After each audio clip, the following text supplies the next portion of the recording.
Welcome to the latest episode of the Motorvait Supplier Showcase. I'm Neil Smith, CEO of Motorvait Automotive Consultancy, and in this series, I'm sitting down with the innovators behind the UK's most exciting automotive businesses, whether they're game-changing startups, industry disruptors, or established legends. We'll be diving into the latest digital and physical products currently shaking up the UK vehicle retail space. If it's making waves, we'll be covering it. My guest today is Ross Olsen, co-founder of AutoConverse, an AI agent for the automotive industry. Using specially trained AI language models, AutoConverse automatically responds to customer questions with accurate answers based solely on your content. Welcome, Ross, and thanks for being my guest on the latest episode of the Supplier Showcase podcast. No problem. Thanks for having me. No problem at all.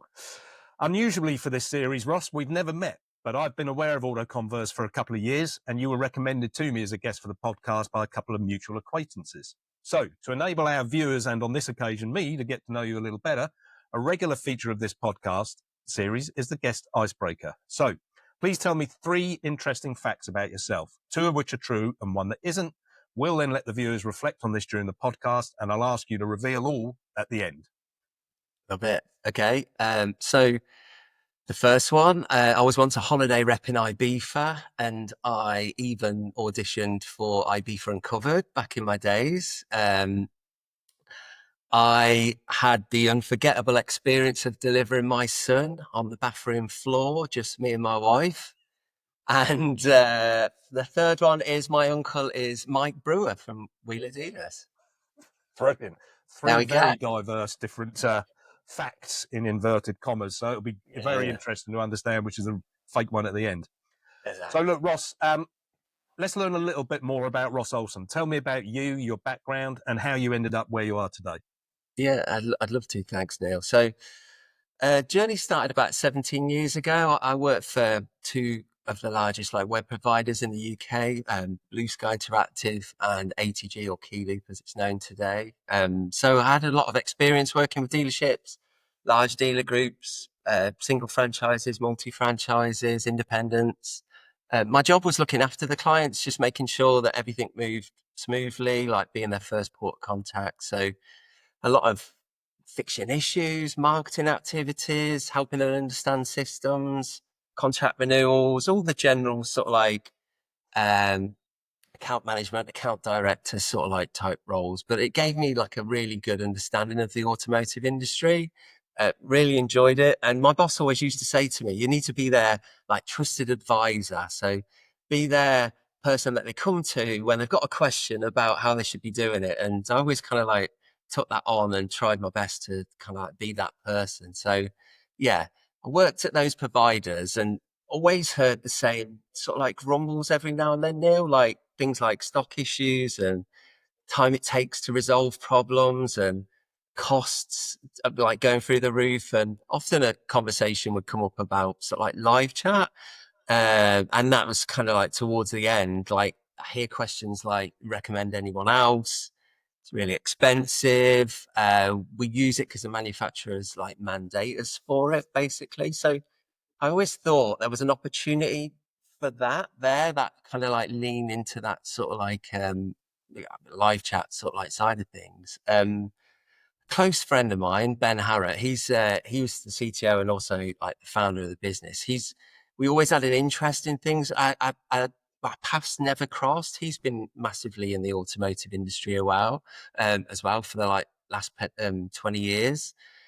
Ben does a lot of work for things like configurators, search tools, HR portals, events modules. So he's got a lot of automotive experience in the back.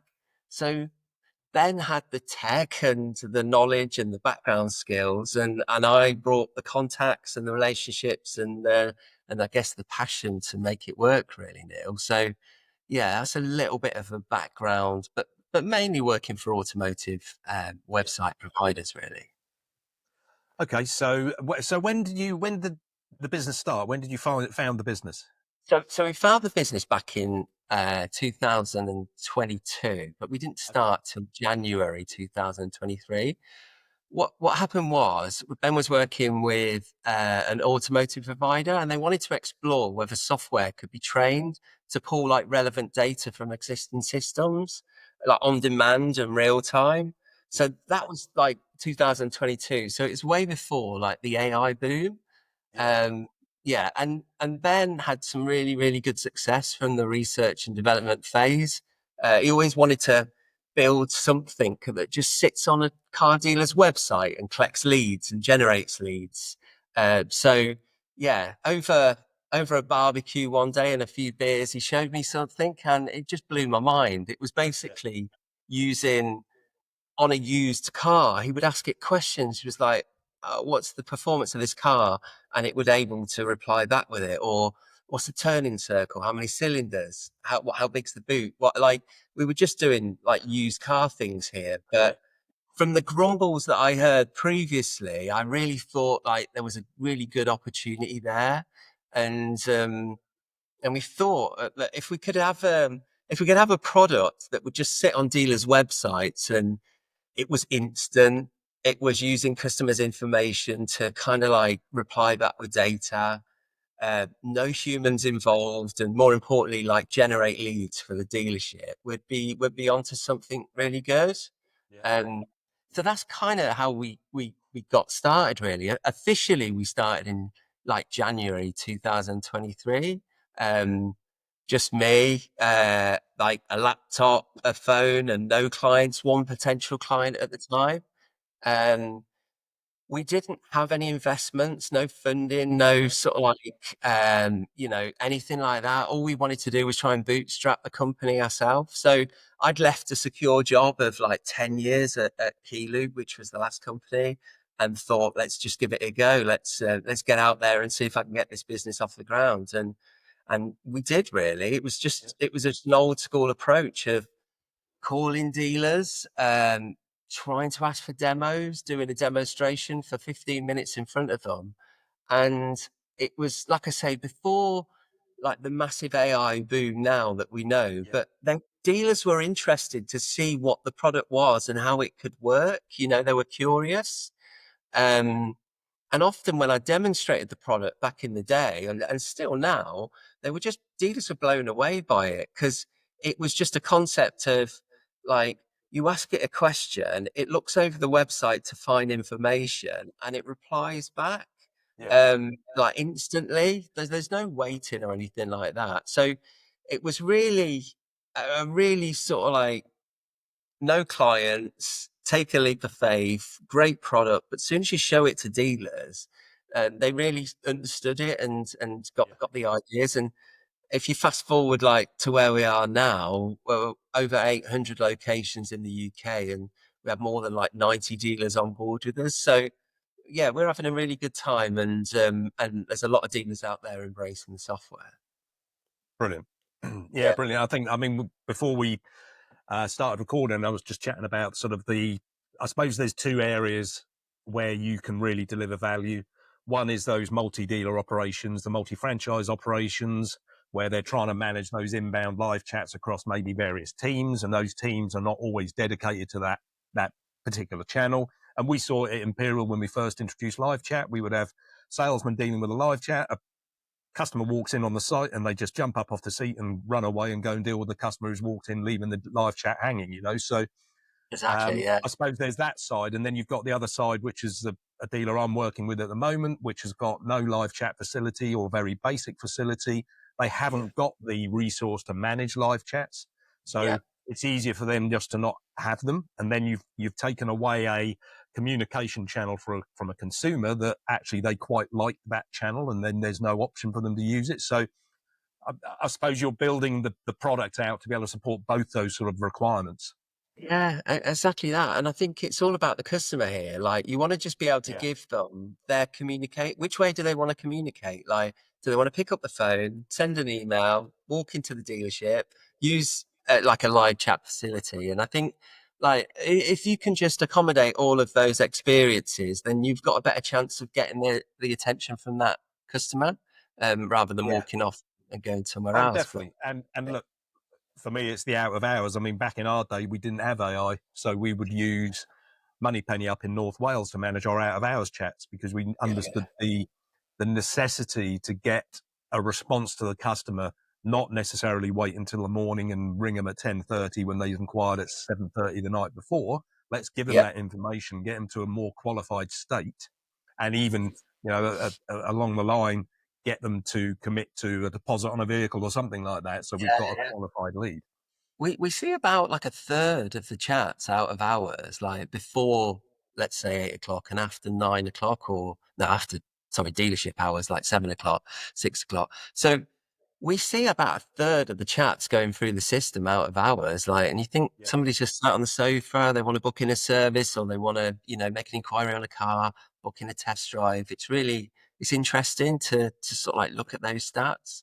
But yeah, it's about just giving that dealer, or the dealers giving the customer the ability to Both channels. communicate as Yeah. they wish. Yeah, and I remember doing some research on it pre-COVID actually, and it was something like 33% of consumers would prefer to talk to a dealer through a live chat portal Yeah, yeah. rather than pick the phone up, email, because they get that direct response and they don't feel under pressure from Yeah. somebody, and they're also, as we discussed earlier, they're also going to get the information that they're asking for. Oh, exactly that. Yeah. And that's what we kind of like set out to try and do, really. I always thought the best customer experience is if you know the answer to their question, why wouldn't you give it them? I know some models Yeah. are like, let's just collect it. It's a lead. Like, there's no one here at the minute. Let me take your details and pass it through to the team. But I wanted to kind of like set out of, if we know like what new cars are on offer, or whether the car's got Apple Play or anything like that, why wouldn't you give it back to the customer? Because I know when I've been like using chatbots away from industry, and you're asking it questions and you don't get the answer, it's quite frustrating. So I always thought like the best experience is question gets asked, give them the answer to it, and then Yeah. hopefully follow up with a lead off the back of it. So that, look, as you said, 2022, when you set up, AI wasn't the talking point it is now, and everybody getting involved with Chat GPT and getting the free option and playing around with it, understanding the power of AI right now. How do you, what's involved in the setup for a dealer? Is it a long-winded setup No. process, or? So the setup couldn't be easier, because that's another thing that I wanted to set out with. Like all of the complications are built into the back office. So with a dealer, literally they could set up the bot by just giving me an email address. The clever thing is, Neil, like, I take the URL of the website and we add that and inject it into the back of our system. The AI then is able to read the website and find relevant information based on what questions been asked. So Yeah. for a dealer, the ease of setup is simply just give me an email address of where you want the leads to go to. Um, Okay. I take all the risk myself, because I don't charge setup fees or anything like that, because I have faith in the product. I know if I have an opportunity to get on the website, 9 times out of 10, it's going to do a really good job for us. So all of the risk is with me building it, and all a dealer needs to do is send me an email address. Um, it's really weird, because I say AI chatbot, but I'm massively like underselling it here. It's more like an advanced communication tool. Like Yeah. it generates leads. It can respond to customers instantly. It uses data from third parties for used cars to reply back about specifications of the cars. You can read pages. Like, you can train it. You can give it information, and one of the key things for me, Neil, is as well, like, we track every interaction. So it's probably one of the only tools that you could sit on a website and you could really understand like what your customers are asking before you've even collected some details from them. So we sit here and like I look at some of the chats, and it's like, you know um what time are you open to, really basic questions which it can answer. When's a new model coming out? If we've got information on the website, and we know when that new model is out, say for instance, we want to reply back to that customer with that information. But if a client hasn't got that page quite yet set up on the website, because sometimes we need the data there, uh, we can either add the information manually to the back of the bot so we can train it about a new car and when it's out. And then even if we don't train it, the bot's going to empathize with the client. It's going to know about what the question is, and it's going to collect it and pass it through to the dealership. So it works in a really clever way, really. It's it's built like a virtual assistant team as a dealership, really. We have a receptionist that answers the initial question, and then she passes it on to like around 20 people within the dealership in a virtual dealership our side. So it's really clever. So you can ask it a delivery question, and the delivery manager will look over the website and find information about delivery. And if you can't find the question, like an answer, sorry, to the question, uh, he'll say, "I'll fill in the delivery quote below," and that's where we'll collect the details and pass that through to the lead for the dealership. Yeah. So I did a little test, and there was about 39 different inquiry types based in a month for a client of what sort of like what different lead types they were. There was Yeah. finance, warranty, motability, trading my car, uh, tire punchers. Like it gets used for so many things, and it's really Yeah. interesting to see. Yeah, and again, a lot of dealers I'll work with, there is clearly lead leakage in that organisation, right? So, Yeah, with the best one in the world, if a salesman's busy on the day and he's dealing with walk-ins, some of these leads are going to be dropped if they're being managed by teams, people. Uh, and the other part of it, I suppose, is the triaging piece, because what we want to be doing with dealers now is getting them to those committed leads quickly. And those that are less committed and are still going through that research process, probably having this sort of triage option with a automated bot that can help deliver that customer with the information without the sales team getting involved, until the point where the customer starts to put some positive interaction in there around, yeah, actually, I would like to come and see the car. Then yeah. it gets handed off to a sales exec once that's booked in for an appointment, and they can then take it on from there. Exactly, yeah. And another good example I've found recently, just while doing a bit of an account review with the client, was somebody used the chat. They were really annoyed, and they wanted to vent their anger because they couldn't get through to the dealership. The phone lines were busy. So the chat started off with them making a complaint, really annoyed, and the bot, answered it. "I ever so sorry about your experience. Let me take your details, pass it through to the team." And the person's put their information in there, and they've hit submit at the end. At the very end of the question, the bot says, "Look, just ask me if I can help in anything else." And the bloke said, "I just want to book a service." And the bot went, "I can help you with that. What's your registration number?" And all of a sudden, he's filled out all of his service details, and we've sent that over to the dealership as well. So not only has he gone on there like frustrated, it's kind of Yeah. like generated two bits of really good information for that dealership, all because the phone lines were busy, or well, in this instance, it was the phone lines were busy. So a really good example of how we can help the dealers kind of like like have that ultimate sort of like online customer experience, really. Yeah. Yeah, look, I see the value, obviously, and I think, we're seeing that dealers are now far, year on year, month on month, they're becoming time poor more and more. They're trying to deal with so many other challenges, other issues, and what we want to be doing is making sure that front end, in terms of the top of the funnel, when dealers are then getting customers contacting them, they need to be managed. They need all to be addressed and answered, because they're spending a lot of money on marketing to deliver those customers to the website, to the various aggregator platforms. And it's heartbreaking when I go into a dealer and see 20% of leads haven't been dealt with. That's 20% of their marketing spend that's being absolutely wasted. So any Yeah, product that can help that triage process, deliver a better customer experience, get the customer down that funnel as quickly as possible to the point where they will commit to something, be that a yeah. test drive, a visit, a viewing, a part exchange valuation, anything of that nature, then it's really key to me, I think, that we have these tools out there that can help those dealers. Agreed. Yeah, agreed. So any exciting projects or partnerships that you can talk about coming in the future? Yeah, yeah, definitely. I mean, we're always like evolving. We're probably on like version 6 of AutoConverse now. So whenever Okay. so like a new brain or a new language model comes out, we can flip it over quite instantly and test it and see how it's going. We've got our sister company's got a broker business, a leasing business, so we're training the bot currently to be able to handle questions, which is good. We've got an AI search product that's close to getting launched as well. So imagine being on a massive website and you just type in a keyword search, but it brings back relevant pages based on the query, which is another thing.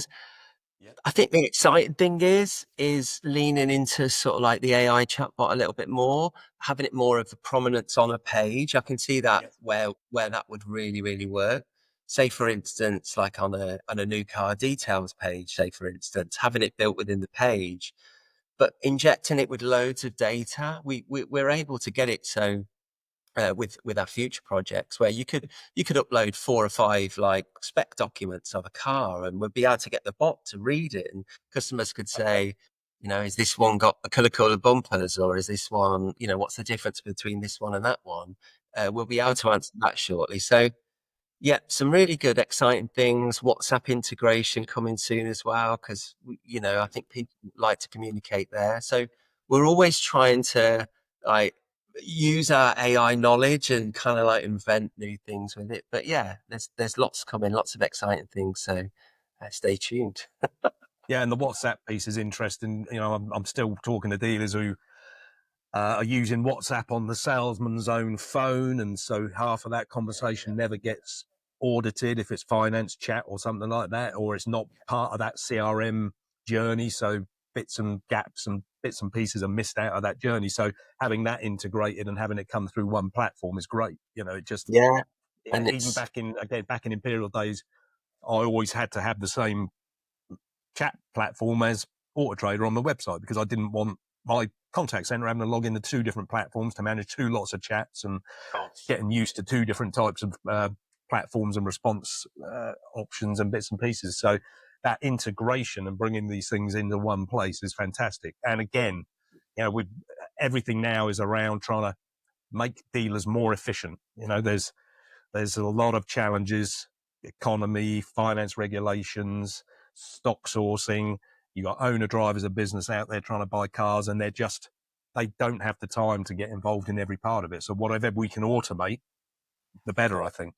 well, exactly, yeah. And just by doing it the same way as the website where it replies back on behalf of the business, it's just going to free up that time for, like you say, the sales guy to spend time within the dealership and speak to the people around him in there. But so yeah, so I think we're a Meta partner now, and there's a few things that we're nearly there, but yeah, that'll be coming soon. So some really exciting things in the way now, yeah. Fantastic. So look, Ross, time flies when you're having fun. We're at 23 minutes now. So we're nearing the end of the podcast. In conclusion, AutoConverse are working with the UK's leading dealers to give live chat a makeover. Right now, AutoConverse boasts a 50% conversion rate from a live chat to a qualified lead, typically doubling the qualified lead volume versus human live chat. Ross, I've really enjoyed your chat today, and thank you for taking the time to take us through the services that AutoConverse offers. Before I let you go, we need to clear up the icebreaker question for our viewers. So which of the 3 interesting facts was in fact false? I do not know Mike Brewer. I would love him to be my uncle, but I don't know him. So the holiday road and the baby was the true stories. Yeah. Okay. Excellent. Thank you for that. And look, thanks again for your time today. For more No, information about AutoConverse, visit the website www.autoconverse.co.uk or message Ross on LinkedIn. Thank you for watching, and a quick reminder that here at Motorvait, we offer 1-hour remote one-to-one dealer discovery sessions for free. To learn more about these sessions and why you should book one, visit our website, www.motorvait.co.uk. Bye for now.